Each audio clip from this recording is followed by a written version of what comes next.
I was asked to speak about Jews and folk music, and I'm happy to do that. The first thing you should know is that I am one.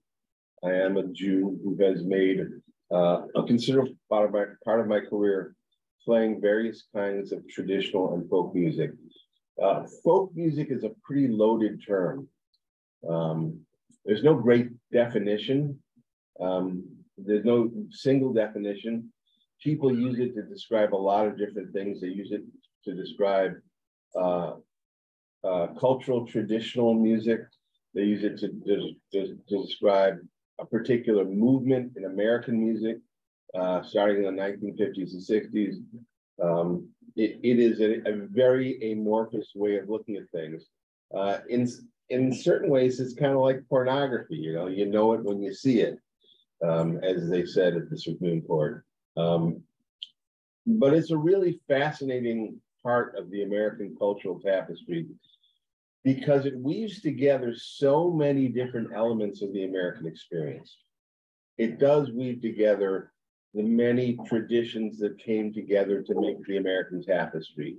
It weaves together politics. It weaves together the great political movements of the 20th century.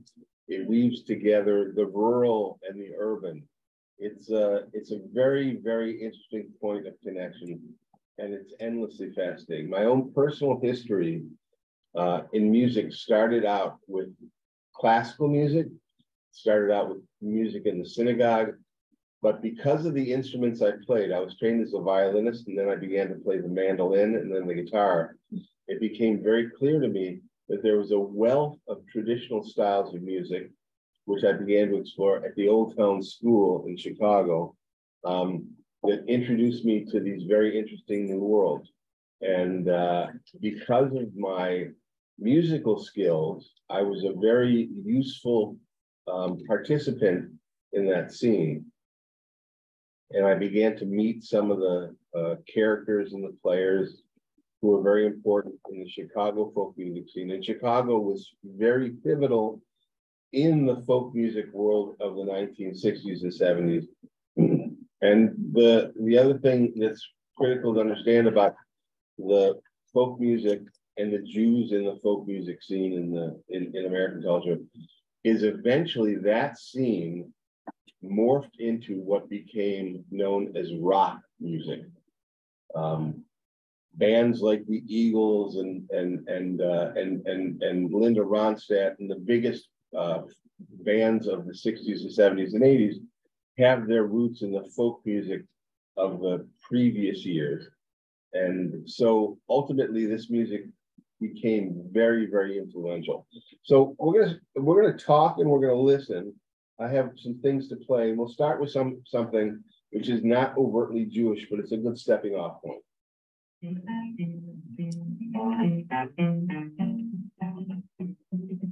This land is your land, this land is my land, in the California, in the New York Island, in the Redwood Forest, the Gulf Stream waters.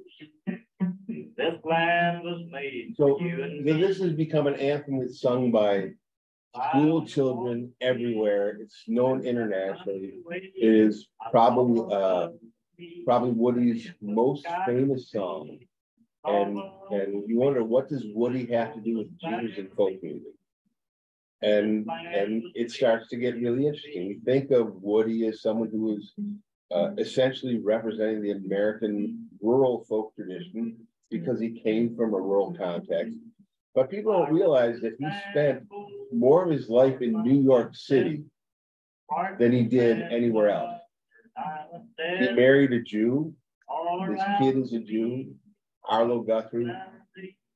And his role as a catalyst in the New York City folk revival was facilitated by Jews, and he performed for Jews and was embraced by that community. And how did that happen, right? When you go back and you look a little deeper, you discover a really interesting character named Mo Ash. Has anybody heard that name? Mo Ash was a Right. I guess what's called a Luftmensch. And he was trying to figure out what to do with his life. His father was Sholem Asch, who was one of the great novelists, great Yiddish novelist. And his kid was a bit of a ne'er-do-well and didn't know what he was going to do with his life. And he asked his father for money to buy a recording machine. And he began to record everything, birds, he began to record trains, and just because he was interested in it, you know. And then somebody from the neighborhood said, can you record my grandmother singing some songs? And he began to record a little Jewish music, and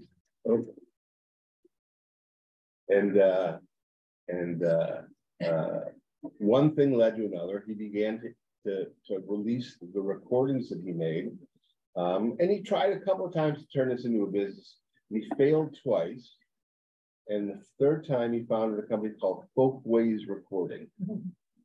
And Folkways Recording became kind of the exception that proves the rule. He always claimed not to be in business to make money. He claimed to be only in business to create an audio encyclopedia of the world's sounds. But his world was New York City, and the people who came to him to record were people like Woody Guthrie. And Moash was very, very particular. He was a very quirky guy. Like I say, he never made money doing it, but he made a promise to every artist that recorded with him that everything they recorded would stay in print. Nothing would ever go out of print. So he would press up a few hundred copies, and it didn't matter if it was an album of Woody Guthrie or an album of Ruth Rubin's Yiddish folk songs or an album of tree frogs from South America. These records all stayed in print. And he believed that music had the power to inspire change, to foster dialogue, and as a result, his recordings became a linchpin of the social justice and civil rights movement. He recorded Pete Seeger. He recorded a number of the social activists who were at the core of that movement. And so Folkways Records in New York City really became a major, major lever in the transition of folk music being the music of the people to being a social movement. And so Woody had deep and abiding relationships with Jews throughout his career. He worked closely with Lee Hayes, who was a member of the Weavers. And the Weavers were probably the seminal folk group of that time. Let's take a listen. Now I know what you started. This was Sen.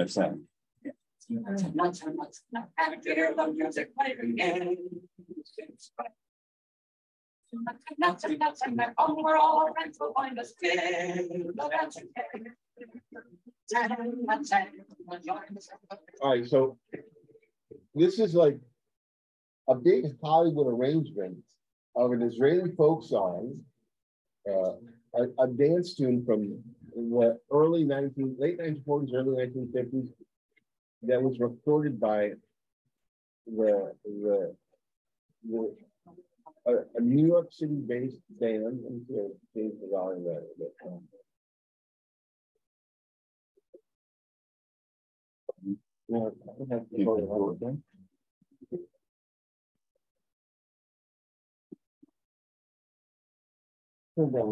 It's hard for you to have phone on the song.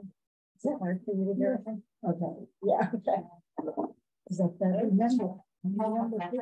Okay, That's all right. That's too bad. Good. All right. So it's to me, it's a fascinating thing that you've got these political New Yorkers, a significant portion of them are Jews, who are embracing this sort of commercialized version of Israeli culture, and it becomes a big radio hit all over the country. This is, no, we're not just talking about local New York. It was a big hit. And this reflects the fact that this particular flavor of socially aware, politically motivated culture is now becoming popular culture. This is a major transformation. And this transformation was mediated, if not entirely, principally by Jews. You ask yourself, how does this happen? What is the source of this? So obviously the role of Jews in New York City musical culture is enormous because New York is a Jewish city, right? And you've got this subsect of New York City Jews who are politically aware.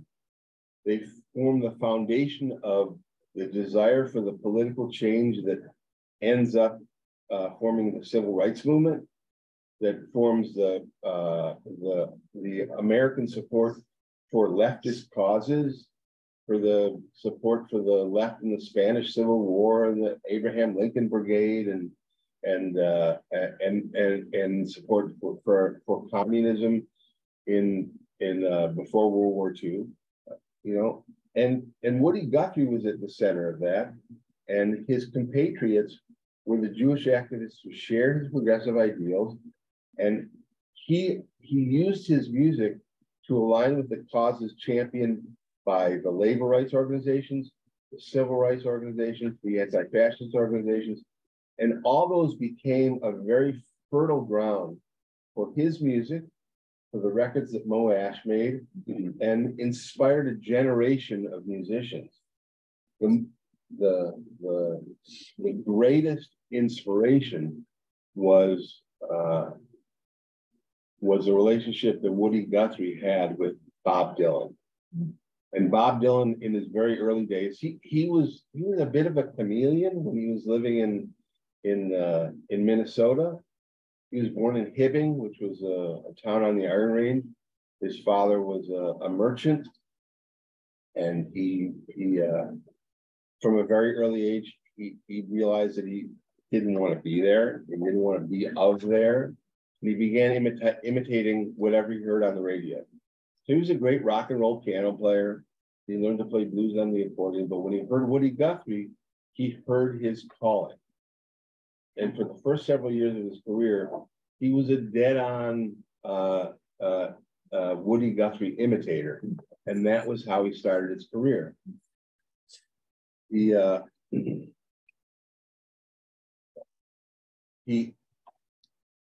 never disavowed being Jewish. He was bar mitzvah. He's got kids who are, as far as I know, are kosher Jews and from Jews. Bob Dylan. Yeah. That's his real last name? Zimmerman. Robert Zimmerman. Yeah. I mean, what characterized him in a lot of the Jewish folkies of New York in particular is that they reinvented themselves in a particularly quirky and I think a particularly Jewish kind of way, but they reinvented themselves as something other than what they came from. But this was what happened in New York City. Anytime you meet a Robinson or a Rose, they were a Rosenberg once, right? This is the nature of New York. There's a great book out called A Rosenberg by Any Other Name, which is the story of the Jews who changed their name in New York City. Montefiore also. There you go. Yeah. So, so this is a curious phenomenon that I find fascinating. Placing the phone. I'm sorry. So. Okay. I don't see a model in your contact. All right. Let me continue on. I want to talk about the other side of the folk music revival, because we're talking about a time when folk music became show business.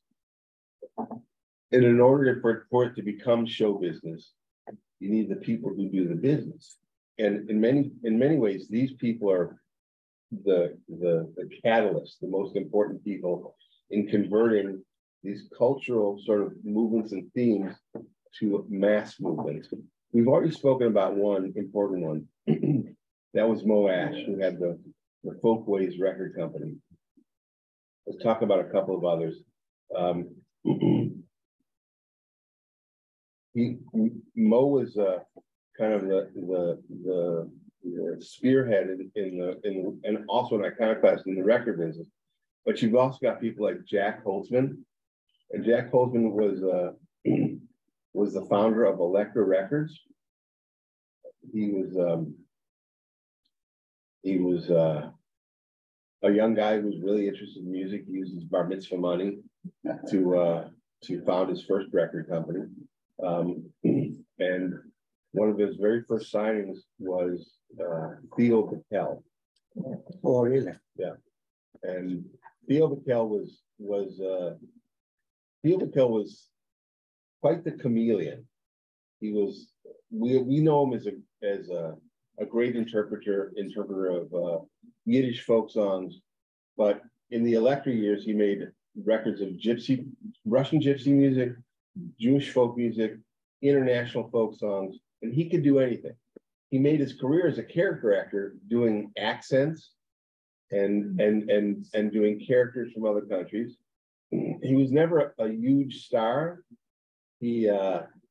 His greatest success on the stage was originating the role of Captain Von Trapp in The Sound of Music. He was a Viennese immigrant who spent some time in Israel, but ended up going to London, where he studied in the Royal Academy. He was really committed to being an actor. He ended up in New York, and I had the great fortune to work with him. Really? Yeah, I played concerts with him, and I've worked on some recordings with him. And was he from Hungary or no? Vienna. I thought that he was from Hungary. And he had the best show business stories of anybody in the world. And his first scene on film was with Katharine Hepburn and Humphrey Bogart in The African Queen. So this guy, when he would open his mouth, pearls would come every time. The first time I'm sitting with him backstage before a concert, he's got his guitar, play guitar. He takes out a tuning fork to tune his guitar. The tuning fork looks very shiny and beautiful. I said, "Is that a gold tuning fork?" He says, "Yes, it's solid gold." I said, "My goodness, where'd you get that?" He says, "It was a gift from the King of Thailand." Who else says that kind of thing? With Theo Bickel. He also was in My Fair Lady. Yes, he was in everything. He was sitting in the practice room for The Sound of Music before it opened on Broadway. And during a rehearsal break, he's playing his guitar. And Richard Rogers comes by and said, "You play guitar?" "Yeah, I play guitar." He said, "Really?" He said, "Yeah, I'm practicing. I got a recording session tomorrow. And I'm practicing for the recording session." He says, "Huh." Comes in the next day and hands him a piece of music, says, "Can you play this?" He says, "I wrote it for you." He said, "What is it?" He said, "Well, there's a song I think I might put in the show." It was Edelweiss. Oh, gosh. So once again, you have a character who's connecting a lot of different worlds. He's connecting the worlds of theater. He's connecting the worlds of music, connecting the worlds of Jewish, connecting the world of New York, all this coming together in one personality. And this was the kind of crucible that New York City was. And a guy like Jack Holzman, using his bar mitzvah money to say, "I can make a record of this guy, maybe I can sell a couple of copies." And that becomes Elektra Records, which then becomes the home of Judy Collins, and these things became huge. They started as little tiny sprouts, but in the fertile ground of the 1950s, they become huge. All right, so Jack Holzman was a very important businessman who helped to facilitate the rise of the folk music revival. And you've got somebody like Albert Grossman. Albert Grossman was a very, very savvy manager. He started his career in Chicago with a club called the Gate of Horn. Does that ring a bell? The Gate of Horn was a club in the city. I think it was 70 seats, 80 seats.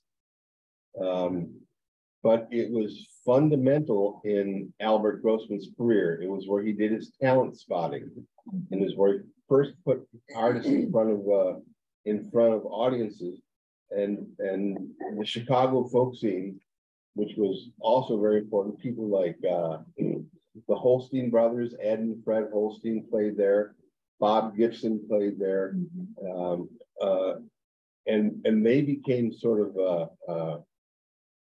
the Midwest outpost, and also the place that nurtured the careers of other great folk musicians like Steve Goodman, whose career started there, who was extremely influential and sort of created a scene around him. Died young. What's that? Died young. Died young, yeah. Really? Yeah. Steve Goodman. Yeah. Steve Goodman. He had leukemia. He had leukemia since he was a kid. Oh my It God. finally killed him in his late 30s, I think, early 40s. What's his big hit that he wrote? Well, he wrote a bunch. Well, he wrote a song called "The City of New Orleans."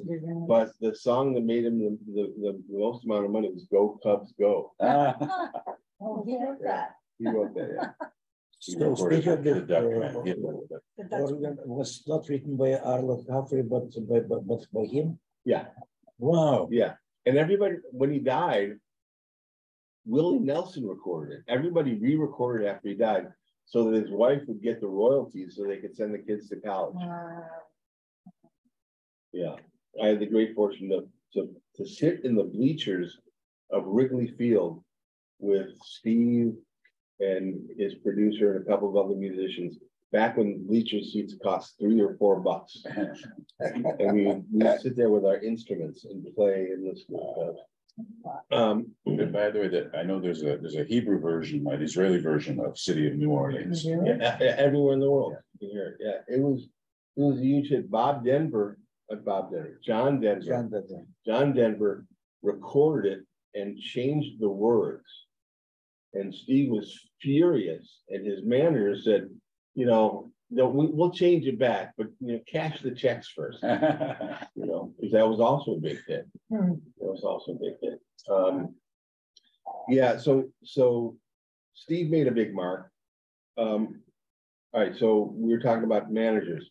Albert Grossman came to Chicago, opened the Gator Horn, and then he went to New York, and he realized that Bob Dylan was going to be a big deal. He signed Bob Dylan, managed his career, but he realized that Bob Dylan was not a conventionally attractive musician, and he wasn't a conventionally beautiful singer. And he began to think, these are the greatest songs that have been written in the 20th century, and I have to find someone who can really, bring these to the world. So he created an ensemble, a trio of 3 singers who could sing harmony well together, called Peter, Paul, and Mary. Really? Yeah. And he designed that band specifically for the purpose of singing Bob Dylan songs. And it worked. It was huge, changed the culture.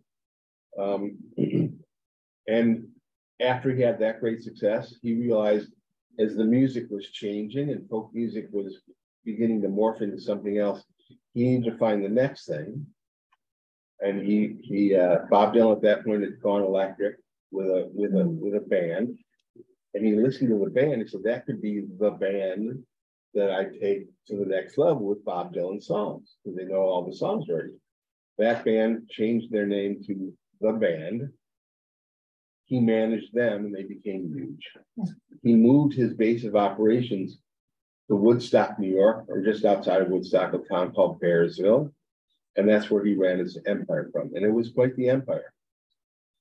So he's a major character in the scene. And then there were the club owners, other club owners, like guys like Arthur Lugoff, who had a club called the Village Gate in New York City. Arthur Lugoff was, these guys were not huge businessmen. They scrambled and they scrabbled and they scraped and they figured out what they needed to do to stay in business.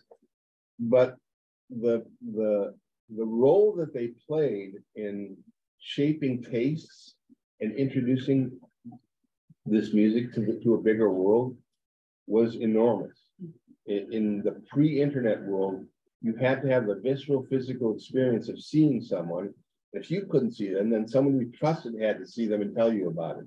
So this whole network of people who wrote, people who presented, and people who created the context for the music was very, very important.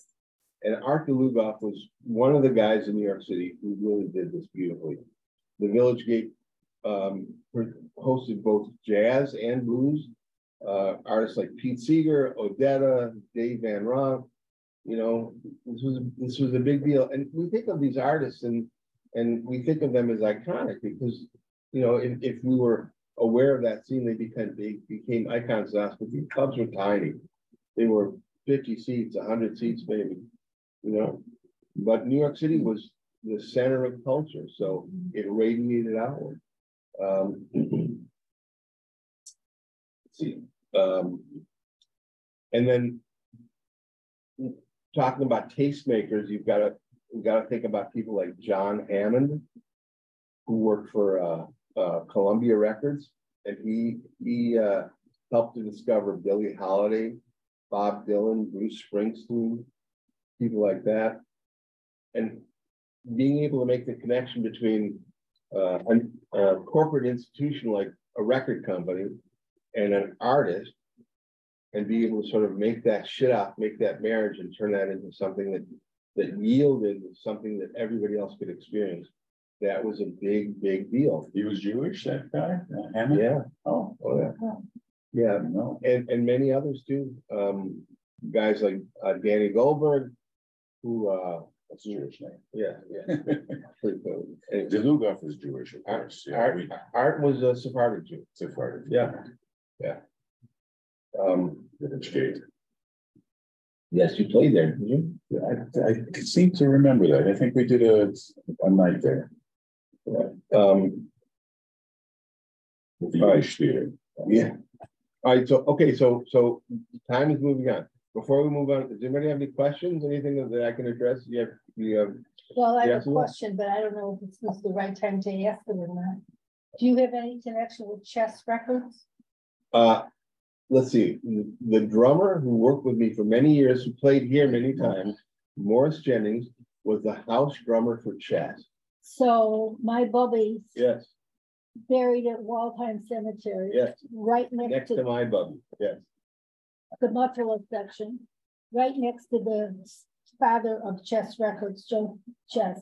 And my Bubby's maiden name was CYZ, whatever. That was them, yeah. That's them. Yeah, So yeah. that's why I came. I wanted to know. As they say on the South Side, that's yippus. All right. Yeah. It's a bit tangential, but I don't think it's very tangential. Jews have always been involved in sort of mediating the relationship between musical experiences and culture and business. And the Chess brothers were a couple of very hardworking, smart Polish Jewish immigrants who came here, set up shop on the South Side. Their first relationship with the community on the South Side where they lived was to sell them alcohol.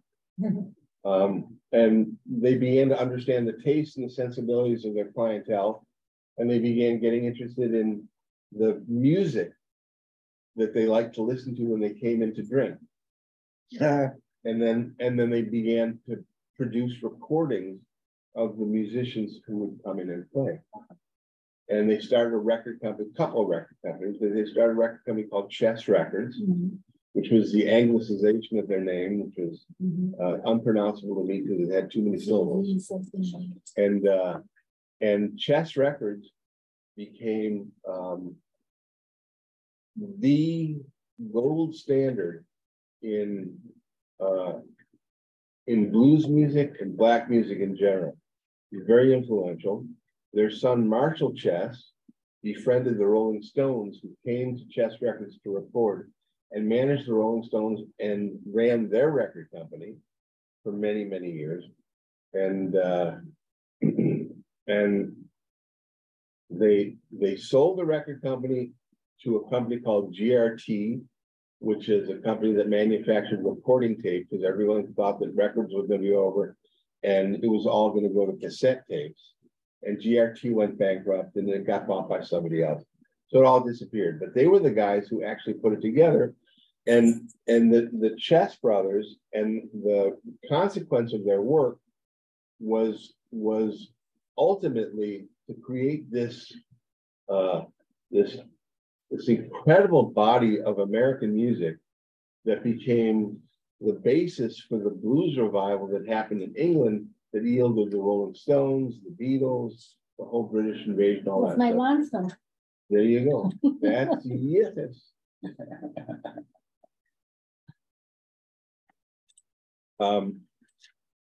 So as I said before, when we were starting out, the folk music revival was a pretty powerful movement, and as more and more people became aware of it and became more musically influential, it began to displace other styles of music. It began to compel a larger and larger audience, and the artists that made it became increasingly professional. You've got this very interesting transitional period in the 1960s where you've got bands like the Byrds and bands like Linda Ronstadt and her backup band, which then became the Eagles, which have their roots in these traditional musical styles that have been polished up and produced, and that becomes folk rock, and that eventually becomes the mainstream of American music. Eagles? Crosby. What's that? Eagles, you said? Yeah. The Eagles started their career as Linda Ronstadt's backup band. Yeah, the Welcome to the Cafe of California. Yeah, all that stuff. Yeah, very good. Yes, he's on top of it. Yes, he is. I know. Yeah. He knows everything. All right, so let's go down another little rabbit hole here. Another Jewish rabbit hole. So I mentioned before that there were a number of interesting musicians who have their roots in their Jewish history, but sort of created careers that were outside of that. Outside the world. Outside of the Jewish experience. A guy named Bruce Phillips, Utah Phillips, who fashioned himself as a hobo, and he did the historical. He rode the rails. He hopped the freight cars and all stuff. He was the son of a Jewish couple from Omaha, Nebraska. He was in vaudeville. He ran the last vaudeville theater in Omaha. His kid grew up and said, "I want to be a hobo," and he made. Hallelujah. What was his name? Utah Phillips, or Bruce Phillips, yeah, was his name. So he's an interesting character. Who else? There are a couple others. But anyway, what I wanted to talk about was the fact that there were many Jews. First of all, I have to set the stage here. So the young musicians who came up in the 1960s and 1970s, listening to the folk revivalists, listening to Woody Guthrie, listening to Pete Seeger, listening to all those things, learning to strum guitars, right? They start going to summer camp at the same time when the center of gravity of Jewish life shifts from the synagogue to the summer camp, right? So this is a big movement, the Jewish camp movement. And so all these kids are going to camp and they're sitting around strumming their guitars. And some of the smart Jewish camp leaders say, well, we'll set some of the liturgical songs so you can play them on guitar. Right? That's interesting. So this spawns probably the most significant movement in Jewish liturgical music of the 20th century. Wow. With the arrival of people like Jeff Klepper, who wrote a song called Shalom Rav. Yeah. Debbie Friedman, who's Misha Beirach, everybody sings.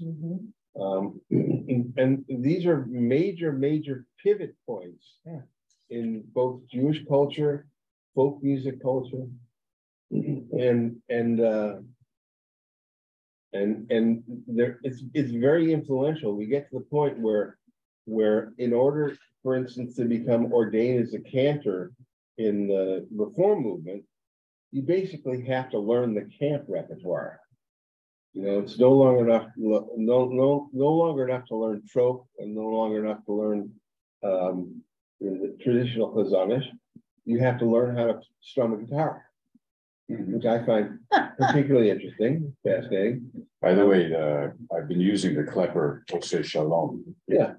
Ose Shalom, Shalom Nimroma. I produced that record. Ose Shalom. No, I produced it. Yeah, very likes it. Right. So yeah, I mean, you can find shows in Muncie where they sing some of the stuff, and they will swear to you that this is traditional music From Sinai. from Europe. In Muncie, New York? Yeah. Yes. Wow. Unbelievable. But this shows you the power of music. Once music has been incorporated into worship, after a certain amount of time, it exists out of time. It exists out of the idea of somebody having written it. It becomes a communal possession, unattributable. Even if to a musicologist, you can trace it down to where it was, right?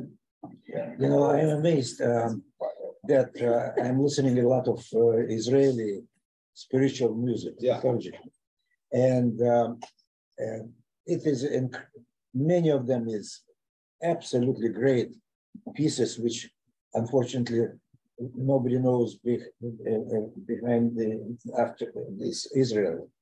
But interesting that Israel probably only one country in the world which includes the spiritual motives in their folk music. Yeah, well, I don't know anything else. It's an interesting phenomenon, but I know that the power of musical tradition, when I say musical tradition, the motifs and the musical themes that last across generations, those things are an intrinsic and essential part of Jewish life and Jewish culture. One of the things that has allowed the Jewish people to preserve their culture, their religion, their faith, their communal sensibility has been to share these kinds of expressions. Yes. And one of the reasons that we've been able to do that is because since before the written word, since the time of Torah Sheba'al Peh, before we wrote it down, we've sung it to each other. Right?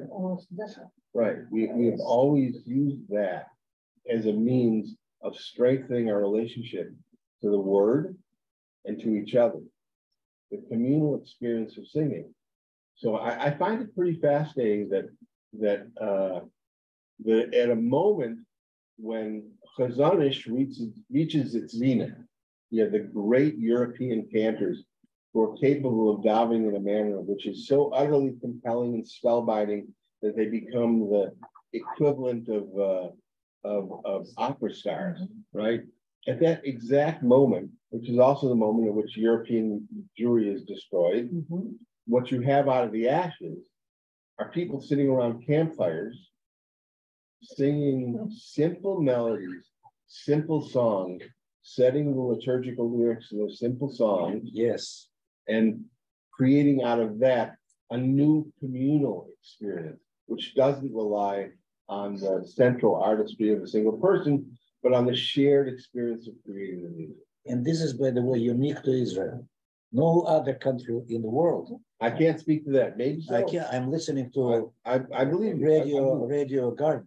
Yeah, right. all over the world. I love Radio Garden. You guys know about Radio Garden? Oh, it's so much fun. So it's a program. I'm glad that you know it. and you can look at a map. And it's got little dots. You hit the dot, and the radio station from that part of the world will come up, and you can listen to that radio station. It's really, really fun. And anyway, Here it is. there you go. Okay, all right. So we'll include this in the after session notes. The important thing is this resurgence of communal musical expression, which is the principal characteristic of the folk revival, is an essentially Jewish phenomenon. Getting together, using music to express social values, spiritual values, respect for culture, all these things. You know, this is something that was intuitively and instinctively coming out of the Jewish community of the time. And the clever Jewish businessmen figured out how to make records of it and sell it to 1 million people. And it changed the culture. The term kumsitz. Yeah. You sit down and Sitting sing. and singing, yeah. I mean, this is something people have always done, but the incorporation of this and the assimilation of this into everyday life was this interesting phenomenon that happened around these things that we're talking about. No, and I think the movements that Yes, they were all bound together. You know, Yeah. I think about this a lot. My family came to Chicago. My mother's family came to Chicago because Chicago was where the Haymarket Square was, right? Yeah. My mother's people were anarchists, and this was the center of anarchy in America in the 20th century. Anarchist is a political movement, not as chaos. And the 8-hour workday and the 5-day work week all came out of Chicago. Right. And the social consciousness of that was dependent on galvanizing the strength of the community. You know, all of my grandparents were needle workers. They all worked in the trades. They were all members of the union. All those things were very, very important to them. And that characteristic of social welfare that came out of that communal awareness was transformative to the culture, and all these aspects of musical culture that we're talking about were all bound up in that desire for social change. Did the Christian world have a comparable music history? Well, I don't. it didn't have as much schmaltz.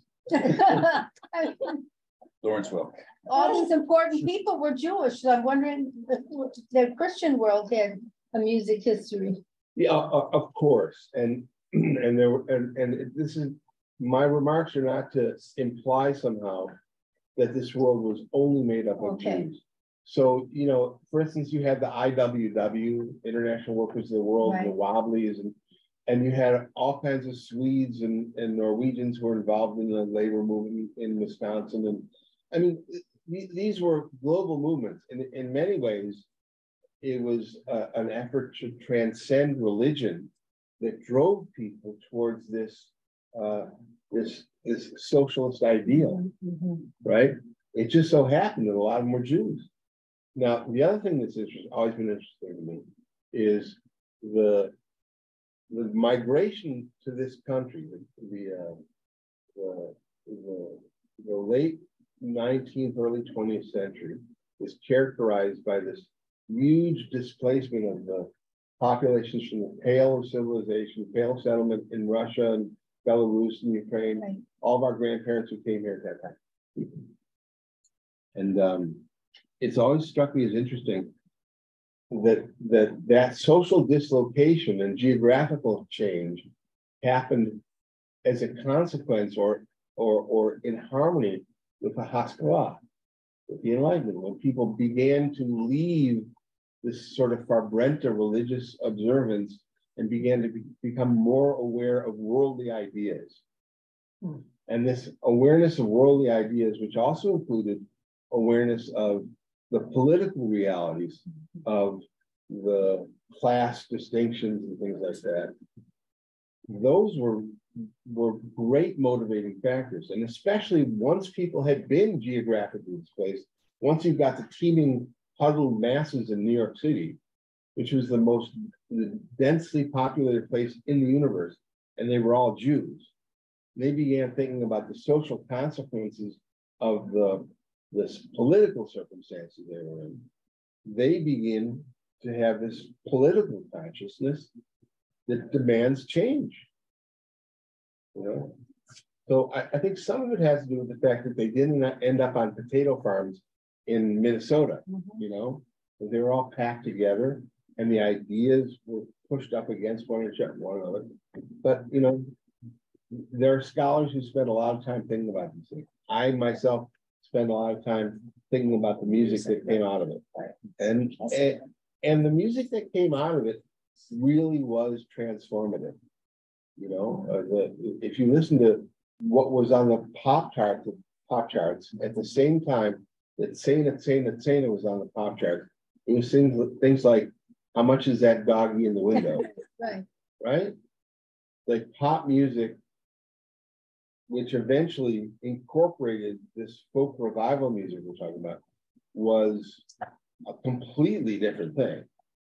And the arrival of politically and socially aware music on the scene was transformative.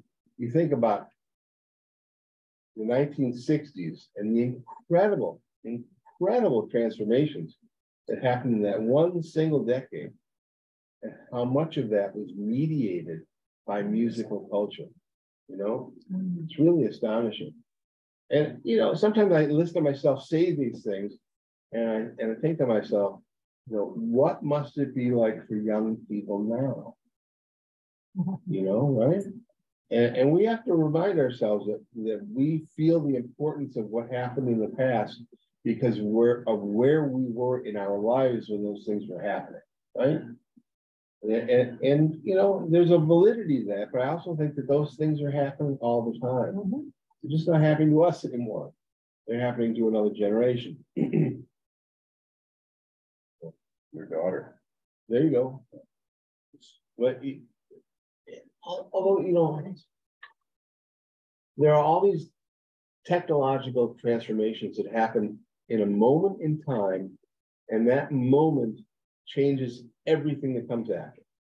So one of those moments in time is the development of the written word, right? In our tradition, right? We go from having to tell each other's stories, having these holy books that are transmitted orally, to having a written Torah. Big deal, right? And then we go to having a book which has to be written by a scribe at immense labor and incredible expense, to being printed, and everyone can buy a copy, right? That's a pivot point. Another pivot point is being able to make a recording of a song. All of a sudden, you don't need the singer anymore. You can put the needle on the record and you can hear that. And then being able to broadcast it. You don't even need to have the record player. You just need to have a radio and everyone can hear the same thing. So each one of these pivot points changes the culture, changes us. It changes what it is we're transmitting. And you know, we're not able to see it clearly because we're in the midst of the transformation. But I think one of the things that characterizes the folk music revival of the 1960s, 70s, 80s, whatever, 50s, 60s, 70s, and the consequence of that music is that there were many, many different pivot points. There were technological pivot points. There were business pivot points. There were creative pivot points. And at each one of these pivot points, if you look deeply enough, there's a bunch of Jews there. You know, there's a bunch of interesting, creative people working outside of the normative system. Maybe they're immigrants who are looking for a business angle. Maybe they're looking for the most talented songwriter. Maybe whatever. You're looking to have a place where people can come and gather. And it's endlessly fascinating to me that more often than not, we have at the core of this these essential Jewish values of social justice, community, spiritual awareness that continue to generate passion and interest, not only to us as Jews, but to the world at large. And I haven't played any music yet. I've just been talking all the time. You know, I have a song going through my mind that I can't get it out with Santa. I remember my family had a summer home in Union Pier, Michigan. And I would go there, and when I was a teenager, the teenagers all hung out at the local bowling alley. And I can hear Santa playing in their bowling alley. Because it was a pop song. I know. I can't believe it. I know. It's amazing. And one of the things I was going to play was recording by good way to end. This is folk music, but it's very Belafonte doing Habanera. Right. So yeah, that's why I have it right here. So I have this nice playlist I haven't played anywhere. As he likes to say, more people learn Habanera from me than they did from a Jew. Both of his parents had Jewish parents. Really? Yep. So he's Both of Harry Belafonte's parents, mother and father, had Jewish parents. really. Yeah. What a lot of people don't realize is that Jews settled the Caribbean. Did you know that? Yeah. Yeah, Jews settled the Caribbean. Jews were the merchants who controlled the trade. And the Portuguese Jews had to get the hell out of Portugal because of the auto da fe, because they were going to be killed by the Catholics. They went to Pernambuco in Recife in Brazil, and then the Dutch came and chased them out, and they went up to the Caribbean.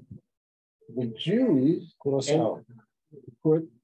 ended up as being very successful pirates. There's a whole history of Jewish pirates in the Caribbean. Where did Al Jolson come? Wherever you want. Was he any position in the? Yeah, he was purely a pop musician. But he, once again, a real smart Jew who leveraged his Yiddish and the Shema.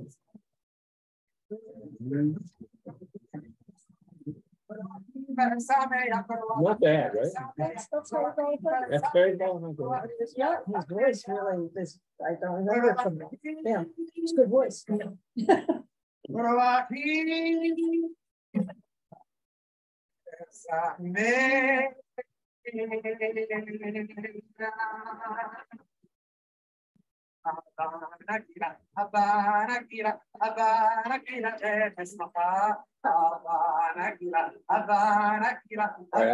I'm gonna make my playlist public. And if anybody wants to listen to the playlist that I was going to play during the presentation, How do we find it? it's on Spotify. I'll send you a copy. Okay?